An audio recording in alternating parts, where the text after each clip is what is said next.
Tornis Christiansen n'avait que 24 ans lorsqu'il a été incarcéré pour meurtre. Mais il ne purgera pas une longue peine.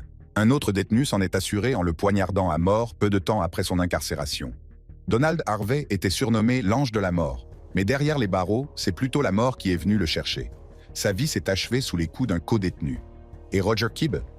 L'étrangleur en série a connu un destin étrange lorsqu'il a été retrouvé mort dans sa cellule, son assassin restant un mystère. Voici les plus jeunes tueurs en série qui ont connu une justice immédiate derrière les barreaux. Ayman Terkmani. À seulement 24 ans, Ayman Terkmani a été incarcéré pour plusieurs meurtres, mais la prison n'avait aucune pitié pour les hommes comme lui. Même sous la protection du centre correctionnel de Lithgow, il s'est vite rendu compte qu'il n'était pas en sécurité derrière ses murs. Les autres détenus le méprisaient pour ce qu'il avait fait, et peu importe le nombre de portes fermées, certaines rancunes ne s'estompent jamais, et certains hommes n'oublient jamais. Des années plus tôt, il marchait dans les rues de Sydney, en Australie, comme un homme comme les autres, mais en 2015, son nom est devenu un nom que les gens prononcent avec dégoût. Il avait maltraité et assassiné un garçon de 16 ans, un crime si troublant qu'il a provoqué une onde de choc dans tout le pays. Pendant un certain temps, il a cru qu'il avait échappé à la justice, mais des preuves médico-légales l'ont relié directement à la scène du crime, ainsi qu'à plusieurs autres meurtres, ne laissant aucune place au doute. À 24 ans, il a été arrêté et, à l'issue du procès, le juge s'est assuré qu'il ne serait plus jamais libre. Il a été condamné à la perpétuité sans possibilité de libération conditionnelle, une peine qui lui garantissait de passer chaque jour restant derrière les barreaux. Mais même en prison, la punition n'était pas terminée. Les détenus avaient leur propre sens de la justice. Et une fois à l'intérieur, le passé d'un homme pouvait en faire une cible, comme ce fut le cas pour Terkmani. En septembre 2024, son passé l'a finalement rattrapé lorsqu'un autre détenu a réussi à l'atteindre, le poignardant à plusieurs reprises dans sa cellule. Les gardes l'ont trouvé trop tard, et bien que son assassin n'ait jamais donné de raison, tout le monde savait déjà pourquoi il avait agi ainsi. Terkmani a été poignardé à mort dans sa cellule, une fin digne d'un prédateur. Mais il n'était pas le seul. Un autre tueur a connu le même sort derrière les barreaux. Tornis Christiansen. L'Américain d'origine danoise était censé passer le reste de sa vie derrière les barreaux, enfermé dans la prison d'État de Folsom, en Californie, où personne n'aurait plus jamais à avoir peur de lui. À tout juste 23 ans, il a été condamné à la perpétuité sans possibilité de libération conditionnelle, son avenir se résumant aux murs de la prison et au poids de ses propres crimes. Mais dans un lieu rempli d'hommes ayant commis des actes terribles, même lui n'était pas en sécurité, et il ne faudrait pas longtemps à quelqu'un pour s'assurer qu'il ne quitterait jamais cette prison en vie. Quelques années auparavant, il parcourait les routes de Californie, à la recherche de victimes de la manière la plus impitoyable qui soit. Entre 1976 et 1979, il a pris pour cible des autostoppeuses, leur proposant de les prendre en stop pour ensuite les abattre, les maltraiter et les démembrer. Il était méthodique, prudent et pendant un certain temps, il a semblé intouchable. Mais peu importe à quel point un tueur pense être prudent, il suffit d'une erreur. L'une de ses victimes, Lydia Preston, a survécu.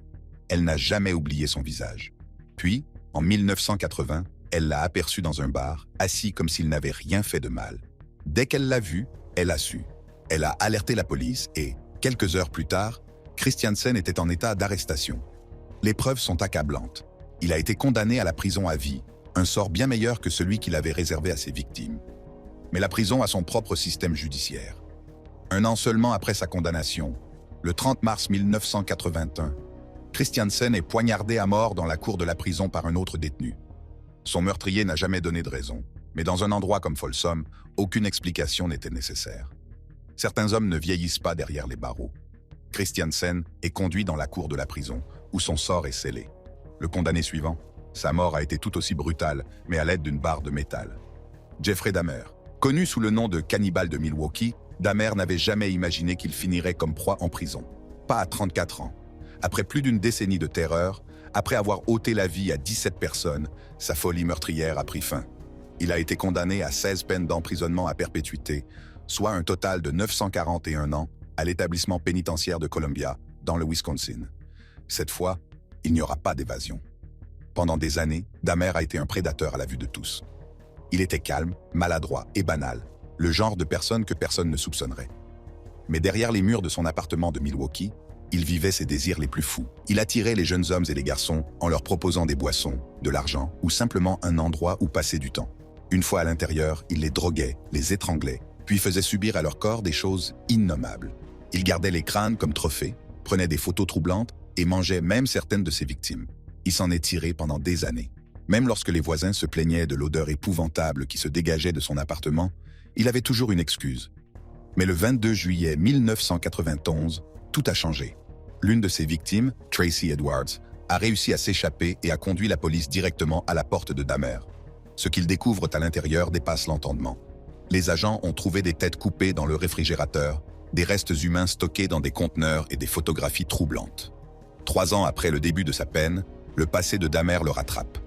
Le 28 novembre 1994, alors qu'il nettoyait les toilettes d'une prison, il a été attaqué par un codétenu Christopher Scarver à l'aide d'une barre de métal. Les blessures sont graves et, peu de temps après, Dahmer rend l'âme. C'est ainsi que l'histoire du cannibale de Milwaukee s'est terminée. Jeffrey Dahmer a été tué dans les toilettes d'une prison, une fin violente pour un homme violent. Le tueur suivant n'a pas fait beaucoup mieux. Il a été frappé de la même manière. Donald Harvey. On l'appelait l'ange de la mort, mais en prison, c'est la mort qui est venue le chercher. Enfermé dans l'établissement pénitentiaire de Toledo, dans l'Ohio, Harvey passe ses journées à savoir qu'il ne sera plus jamais libre. À 35 ans, il a été condamné à plusieurs peines de prison à vie, sans possibilité de libération conditionnelle. Et l'époque où il se déplaçait dans les couloirs des hôpitaux est révolue. Mais même derrière les barreaux, il n'était pas en sécurité. Harvey n'était pas le genre de tueur en série auquel on s'attendait. Il ne se cachait pas dans les ruelles sombres et ne chassait pas ses victimes. Il portait un uniforme d'hôpital et se promenait parmi les malades, faisant semblant de s'occuper d'eux. À 21 ans à peine, il a commencé à empoisonner des patients dans le Kentucky et l'Ohio, en utilisant du cyanure, de l'arsenic et de l'insuline. Certaines de ses victimes étaient déjà mourantes, d'autres non. Pour lui, cela n'avait pas d'importance. C'est lui qui décidait quand leur heure était venue. Pendant des années, personne ne l'a remarqué. Il tuait tranquillement, ses crimes étant cachés derrière les murs de l'hôpital. Mais en 1987, une erreur a tout fait basculer. L'autopsie de John Powell, un patient décédé sous ses soins, révèle des niveaux mortels de cyanure. Les enquêteurs découvrent alors une vérité terrifiante. Harvey avouera plus tard avoir tué 87 personnes, bien qu'il ait été condamné pour 37 meurtres.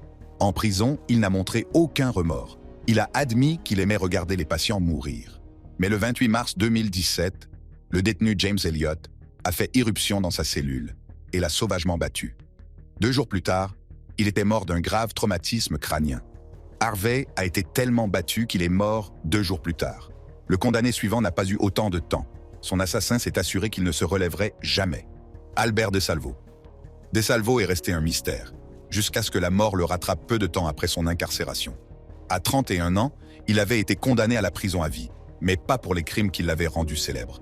Il avait avoué être l'étrangleur de Boston, l'homme à l'origine des meurtres brutaux de 13 femmes entre 1962 et 1964, mais les tribunaux ne l'ont jamais officiellement condamné pour ces meurtres. Certains pensaient qu'il disait la vérité, tandis que d'autres pensaient qu'il n'était rien d'autre qu'un menteur en quête de notoriété. Mais qu'il soit ou non le véritable meurtrier, c'est en prison que s'achèvera son histoire. DeSalvo n'était pas un innocent. Il avait été arrêté en 1967, mais pas pour meurtre, pour viol et vol. Pendant sa garde à vue, il a soudainement avoué les crimes de l'étrangleur de Boston, donnant des détails effrayants sur les victimes et la façon dont elles sont mortes. Ces aveux ont suffi à choquer le monde entier, mais les preuves étaient insuffisantes et l'ADN n'a permis de le relier qu'à un seul des meurtres. Au lieu d'être condamné pour les tristement célèbres étranglements, il a été condamné à la perpétuité pour mauvaise conduite. Même derrière les barreaux, les gens se demandaient encore s'il était vraiment l'étrangleur de Boston ou s'il n'était qu'un homme prêt à tout pour qu'on se souvienne de lui. Mais s'il avait des secrets, il les a emportés dans sa tombe. Le 25 novembre 1973, DeSalvo est poignardé à mort dans sa cellule de prison. Son assassin n'a jamais été identifié, mais des rumeurs ont circulé sur le fait qu'il avait été réduit au silence parce qu'il en savait trop. Certains mystères ne sont jamais résolus. DeSalvo a été poignardé à mort dans sa cellule et son meurtrier n'a jamais été arrêté. Le suivant, une douche de prison est devenue le lieu de son exécution. Donald Leroy Evans. Quelle que soit la distance parcourue par un tueur, son ennemi le rattrape toujours, parfois dans un tribunal, parfois derrière les murs d'une prison. Au pénitencier de l'État du Mississippi, plus connu sous le nom de Parchman Farm, Donald Leroy Evans s'est retrouvé piégé dans un lieu tout aussi impitoyable que lui. Autrefois vagabond et traversant de nombreux États, il était désormais un prisonnier à vie, condamné à mort, bien que sa peine ait ensuite été réduite à la perpétuité sans possibilité de libération conditionnelle. Mais même une peine censée durer éternellement ne durera pas longtemps. Evans était le genre de tueur qui prospère dans l'ombre. Il ne restait jamais au même endroit, ce qui rendait sa traque plus difficile pour les autorités. Il s'en prenait aux femmes et aux enfants, laissant une traînée d'horreur partout où il allait.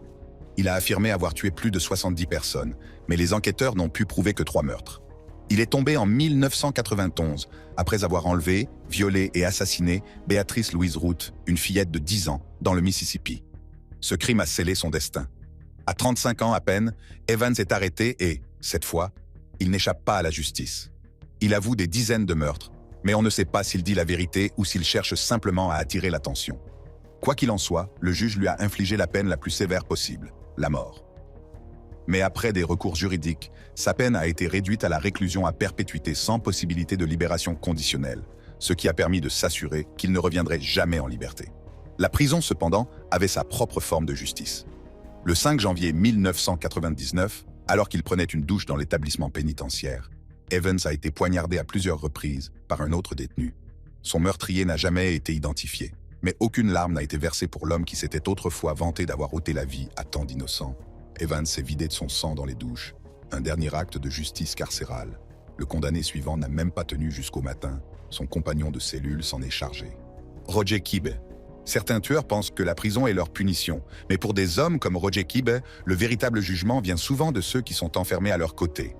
À la prison d'État de Mule Creek, en Californie, Kibbe a passé ses dernières années en sachant qu'il ne serait plus jamais libre. Condamné à plusieurs peines de prison à vie sans possibilité de libération conditionnelle, il n'avait pas d'avenir au-delà des murs de la prison. Mais pour un homme qui avait passé des années à chasser les femmes le long de l'Interstate 5, c'était un destin approprié. Les rues de Californie n'étaient plus son terrain de chasse. Kibbe, connu sous le nom de l'étrangleur de l'I-5, n'a pas commencé à tuer avant d'avoir atteint la quarantaine. Mais lorsqu'il l'a fait, il a rattrapé le temps perdu. Entre 1977 et la fin des années 1980, il a traqué les autoroutes isolées, ciblant les jeunes femmes vulnérables. Il leur proposait de les conduire, gagnait leur confiance, puis les étranglait avant de se débarrasser de leur corps. Pendant des années, les meurtres n'ont pas été élucidés, mais les progrès de la médecine légale ont fini par le rattraper. En 1991, à l'âge de 50 ans, des preuves ADN ont permis de le relier à plusieurs affaires non résolues, et sa vie secrète de tueur en série a été révélée au grand jour. Aucun procès ne pouvait le sauver. Il a été condamné à passer le reste de sa vie en prison, un endroit rempli d'hommes qui n'avaient aucune pitié pour les tueurs comme lui. Le 28 février 2021, son propre compagnon de cellule, Jason Budrow, a pris les choses en main. Kibbe a été retrouvé mort étranglé, et Budrow a avoué plus tard qu'il voulait débarrasser le monde des prédateurs. En fin de compte, l'étrangleur de l'I-5 a connu le même sort que ses victimes. Kibbe a été étranglé par son compagnon de cellule, un tueur éliminé par un autre. L'homme suivant a évité ce destin. Il a plutôt pris sa propre voie de sortie. Harold Shipman. Le mal n'est pas toujours accompagné d'un masque ou d'une arme. Parfois, il porte une blouse blanche et un stéthoscope, prétendant soigner alors qu'il ôte silencieusement des vies. À la prison de Wakefield, en Angleterre, Harold Shipman est assis dans une cellule qui sera sa maison pour le reste de sa vie. Le monde le connaissait sous le nom de Dr. Death, un homme à qui l'on avait fait confiance pour sauver des vies, mais qui en a pris des centaines. Condamné à la prison à vie sans possibilité de libération conditionnelle, il n'avait aucun espoir de liberté, aucune chance d'échapper à la justice. Pour un homme qui avait joué à Dieu pendant des décennies, la prison était la fin de son règne. Shipman n'était pas comme les autres tueurs en série. Il ne traquait pas ses victimes et ne les attirait pas dans des pièges. Il n'en avait pas besoin. En tant que médecin, il avait un accès illimité à ses victimes, pour la plupart âgées et vulnérables. À partir de 29 ans, il leur injectait des doses mortelles de morphine et les regardait s'éloigner. Le nombre de ses victimes est stupéfiant. Les autorités estiment qu'il a tué au moins 250 personnes, ce qui fait de lui l'un des pires tueurs en série de l'histoire. Pendant des années, il a semblé intouchable, mais l'appât du gain a eu raison de lui. En 1998, il a falsifié le testament d'un patient pour s'octroyer une grosse somme d'argent. Cette erreur a conduit les enquêteurs à chercher plus loin, et les analyses médico-légales ont rapidement établi un lien entre lui et de multiples morts suspectes. Lorsqu'il a été arrêté à l'âge de 52 ans, la vérité avait déjà été découverte. Shipman ne reverrait jamais le monde extérieur, mais il refusait de passer des décennies derrière les barreaux. Le 13 janvier 2004, la veille de son 58e anniversaire, il s'est pendu avec un drap de lit dans sa cellule. Il n'y a pas eu d'aveu final, pas d'explication. Le médecin qui avait volé tant de vies a simplement connu une mort tranquille et solitaire. Shipman a choisi de mettre fin à ses jours plutôt que de croupir en prison. Le condamné suivant, lui, n'a pas eu le choix. La mort est venue naturellement, mais les murs de la prison l'entouraient toujours. John Cannan. Certains criminels échappent à la justice pendant des années, mais le temps a le don de les rattraper. Pour John Cannan, la prison n'était pas seulement une peine, c'était un destin lent et inévitable qu'il ne pouvait pas éviter. Au HMP Full Sutton, en Angleterre, John Cannan a passé des décennies derrière les barreaux, sachant qu'il ne serait plus jamais libre. Condamné à la prison à vie avec un minimum de 35 ans à l'âge de 33 ans, il n'avait pas d'avenir au-delà des portes de la prison. Pour les femmes qu'il avait terrorisées, sa punition arrivait trop tard. Mais au moins, il n'aurait plus jamais l'occasion de faire du mal à qui que ce soit. Cannan n'était pas un criminel comme les autres. C'était un prédateur, un homme qui s'attaquait aux femmes avec une assurance qui faisait froid dans le dos. Son crime le plus célèbre est le meurtre, en 1987, de Shirley Banks, une jeune femme qui avait disparu sans laisser de traces avant que son corps ne soit découvert des mois plus tard dans une fosse peu profonde. Mais une autre affaire le suivait partout. Pendant des années, la police l'a soupçonné d'être à l'origine de la disparition de Suzy Lamplugh, une affaire très médiatisée qui a passionné le Royaume-Uni. Les preuves étaient irréfutables, mais elles n'ont jamais été suffisantes pour justifier une inculpation.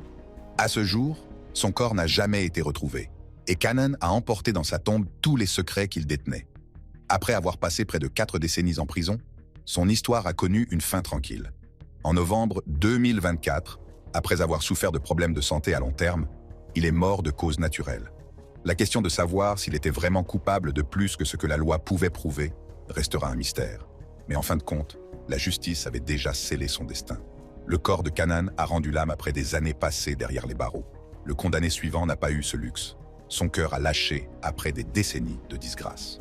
Richard Speck, quelle que soit la brutalité d'un tueur, le temps a le don de le dépouiller de son pouvoir et de le réduire à l'état de prisonnier attendant l'inévitable. Au centre correctionnel de Stateville, dans l'Illinois, Richard Speck a vécu le reste de ses jours en captivité, bien loin de la terreur qu'il faisait régner autrefois.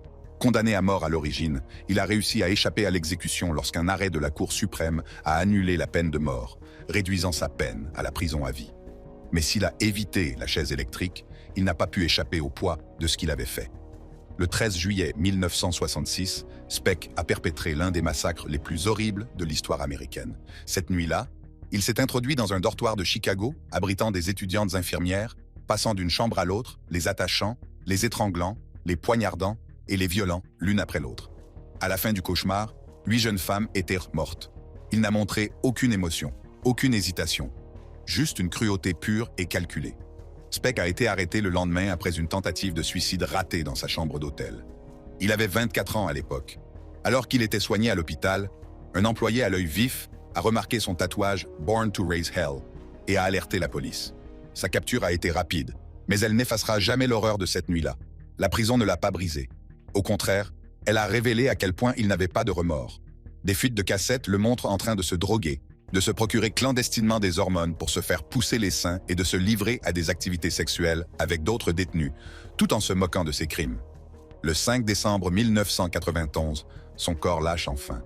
Il meurt d'une crise cardiaque dans sa cellule, seul, ne laissant derrière lui que le souvenir de la terreur qu'il a causée. Speck est mort tranquillement dans sa cellule, mais le prochain tueur a dû souffrir assez longtemps pour expier ses péchés avant que son corps ne s'éteigne définitivement. Dennis Nilsen. Quelle que soit la prudence d'un tueur, la moindre erreur peut tout faire s'écrouler. Pour Dennis Nilsen, cette erreur était aussi simple qu'une canalisation bouchée. Au HMP Full Sutton, en Angleterre, Nilsen a passé ses dernières années comme un prisonnier oublié, purgeant un tarif à vie sans aucune chance de libération. Condamné à l'origine à la prison à vie avec un minimum de 25 ans, sa peine a été prolongée par la suite, garantissant qu'il ne reverrait jamais la liberté. À 37 ans, il avait été arrêté pour des crimes si horribles que même des détectives chevronnés avaient du mal à comprendre ce qu'ils avaient découvert. Entre 1978 et 1983, Nilsen a chassé de jeunes hommes, les attirant souvent chez lui en leur promettant de la nourriture, des boissons ou un endroit où rester.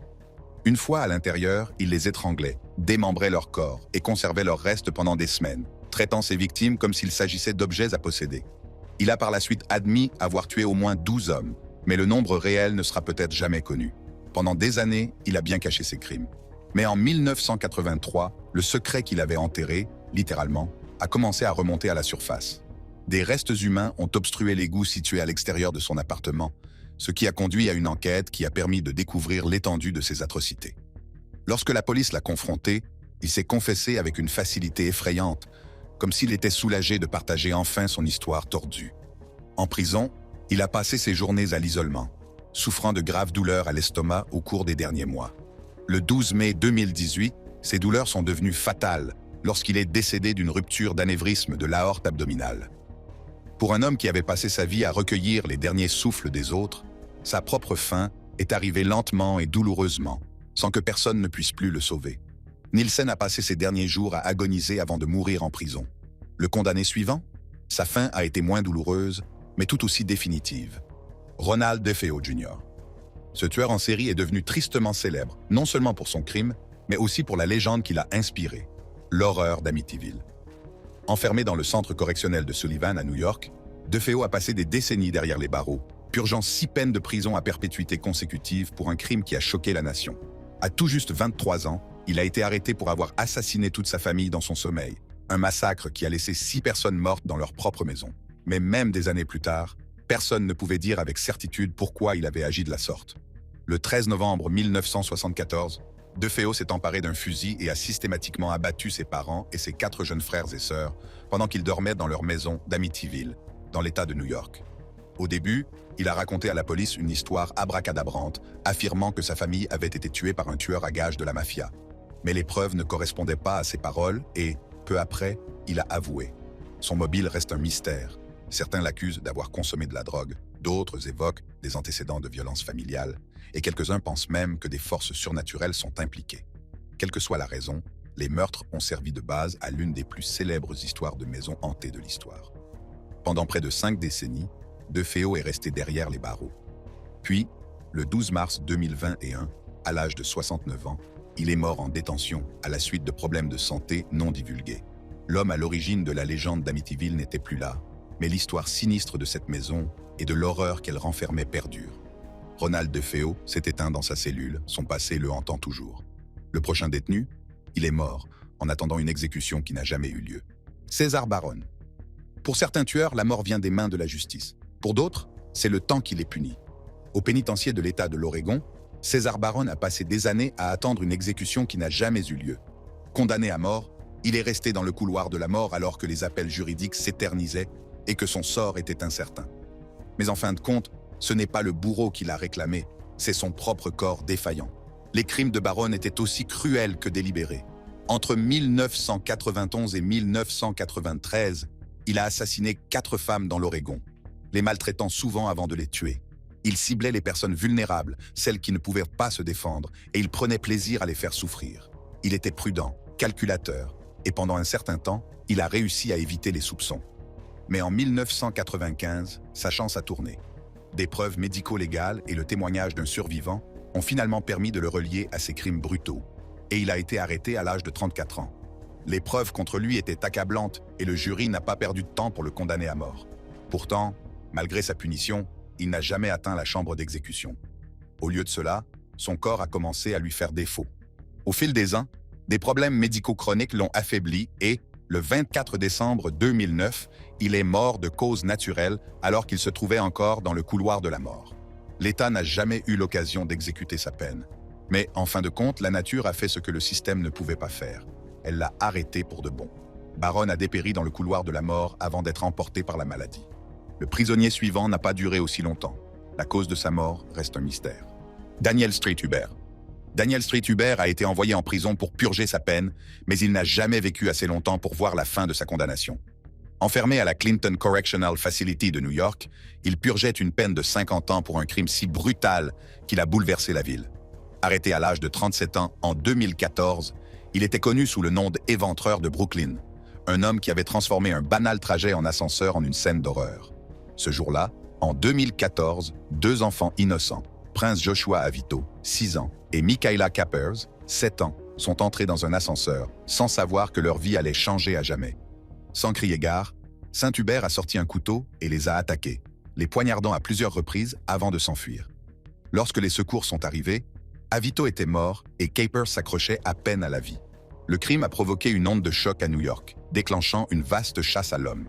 Les enquêteurs ont agi rapidement. L'ADN présent sur l'arme du crime a conduit directement à Saint-Hubert, qui a été arrêté à l'âge de 37 ans. En 2018, le tribunal l'a condamné à 50 ans de prison, s'assurant ainsi qu'il ne serait plus jamais libre. Mais la prison avait ses propres projets pour lui. En janvier 2025, il est retrouvé mort dans sa cellule. Les autorités n'ont pas révélé la cause du décès, mais ceux qui se souvenaient de ses crimes n'éprouvaient que peu de sympathie. L'éventreur de Brooklyn avait disparu, et la justice, sous une forme ou une autre, avait enfin été rendue. La vie de Saint-Hubert s'est achevée derrière les barreaux, les détails de sa mort étant cachés au public. Pendant ce temps, un autre condamné, à l'autre bout du monde, rendait son dernier souffle dans une prison australienne. Leonard Warwick. Ce tueur en série a passé des années à croire qu'il avait échappé à la justice, mais le passé a une façon de se rattraper, même si cela prend des décennies.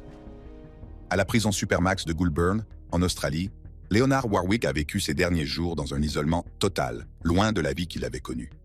Condamné à la perpétuité sans possibilité de libération conditionnelle en 2020, il a passé des années en tant qu'homme libre, marchant parmi les personnes mêmes dont il avait essayé de détruire la vie. Mais personne ne peut échapper à la vérité pour toujours. Connu sous le nom de Family Court Bomber, Warwick a mené une campagne impitoyable contre le système judiciaire australien dans les années 80, ciblant les juges, les avocats et leurs familles. Il a posé des bombes, commis des fusillades et laissé derrière lui un sillage de peur. Tout cela à cause de décisions relatives à la garde des enfants qu'il refusait d'accepter. Il a agi avec assurance, sachant comment brouiller les pistes, et pendant des décennies, il est resté un fantôme, jusqu'à ce que la justice vienne à nouveau frapper à sa porte. Les affaires non résolues ne le sont jamais vraiment, et lorsque les enquêteurs ont rouvert les dossiers, ils ont enfin obtenu ce dont ils avaient besoin. Warwick a été arrêté, jeté dans un système carcéral qu'il pensait être trop intelligent pour affronter. L'homme qui avait tenté d'intimider les tribunaux vivait désormais sous leur autorité absolue, mais sa santé défaillante commençait déjà à l'épuiser. En février 2025, Warwick est mort en prison des suites de complications de santé, sans pouvoir, sans contrôle et sans rien d'autre que le souvenir de la terreur qu'il avait autrefois causée. Warwick a passé ses dernières années enfermé, ses crimes le rattrapant sous forme de maladie. De l'autre côté de l'océan, un autre détenu a également trouvé la mort entre les murs de la prison. J.C.X. Simon. Aussi terrifiant qu'elle pu être un tueur par le passé, la prison a le don de le transformer en un simple nom oublié sur une liste. À la prison d'État de San Quentin, en Californie, J.C.X. Simon a passé des décennies enfermé, purgeant une peine de prison à vie pour une série de crimes qui ont semé la terreur dans la ville. Arrêté à l'âge de 35 ans en 1974, il avait été l'un des principaux responsables des meurtres de Zebra, une série d'assassinats à motivation raciale, visant des victimes blanches choisies au hasard à San Francisco, au début des années 1970. Son groupe, animé par une idéologie tordue, croyait accomplir une mission. Pour le reste du monde, ils n'étaient rien d'autre que des tueurs de sang-froid. Les meurtres de Zebra étaient calculés et impitoyables. Des innocents sont abattus dans les rues, leur mort semant la panique dans la ville. Les attaques semblaient aléatoires, et personne ne pouvait se sentir en sécurité. La police a lancé une chasse à l'homme intense, et lorsqu'elle a finalement découvert l'identité des responsables, Simon était parmi eux. La loi l'a rattrapé et il n'y a plus d'échappatoire. La prison l'a dépouillé de tout. Le pouvoir, la cause, la peur qu'il inspirait autrefois, tout cela s'est évanoui derrière les murs de la prison. Les années ont passé, et Simon est devenu un détenu comme les autres. Son passé n'étant plus une source de peur, mais un lointain souvenir. En 2015, il est mort de cause naturelle dans sa cellule. Ces derniers instants marquant la fin paisible d'un homme dont les crimes avaient autrefois semé le chaos. À l'extérieur des murs de la prison, le monde l'a à peine remarqué. Le temps de Simon s'est écoulé à San Quentin et ses crimes ont été enterrés avec lui. Mais loin de la Californie, un autre prédateur a connu le même sort, celui de ne plus jamais être libre. Robert Black. Certains hommes pensent qu'ils peuvent se cacher à la vue de tous, mais même les prédateurs les plus prudents finissent par se tromper. À la prison de Magaberry, en Irlande du Nord, Robert Black a passé ses dernières années enfermé, purgeant plusieurs peines de prison à vie pour des crimes si monstrueux que même les enquêteurs expérimentés avaient du mal à les comprendre. Arrêté à 45 ans en 1990, il avait passé les années 80 à enlever et à assassiner des jeunes filles, profitant de son emploi de chauffeur-livreur pour chasser les victimes sans éveiller les soupçons. Pendant des années, il est resté un prédateur sans visage, se déplaçant de ville en ville, jusqu'au jour où il a manqué de vigilance. Cette erreur s'est produite lorsque la police l'a pris en flagrant délit de tentative d'enlèvement d'une autre fille. Sa capture n'a pas seulement sauvé une vie ce jour-là, elle a aussi révélé la vérité sur son passé. En creusant davantage, les enquêteurs ont établi un lien entre lui et de nombreux meurtres d'enfants non résolus, révélant ainsi un schéma maléfique qui s'étendait sur plusieurs années. Il avait traqué les routes comme un chasseur, ciblant les plus vulnérables, ne montrant aucun remords pour les vies qu'il avait détruites. Une fois en prison, il n'avait plus de contrôle, plus de victimes et plus d'issue. Le monde extérieur allait de l'avant, mais pour lui, il n'y avait que le lent passage du temps derrière les barreaux. En 2016, il est décédé d'une insuffisance cardiaque en détention, sa vie ne s'achevant pas dans la violence, mais dans une cellule loin des routes qu'il parcourait autrefois. Personne n'a fait son deuil, personne ne s'en est soucié. Son histoire était terminée et le monde s'en portait mieux. Merci d'avoir regardé. Si vous avez passé un bon moment, continuez l'aventure en cliquant sur l'une des vidéos suggérées sur votre écran en ce moment pour plus de contenu incroyable.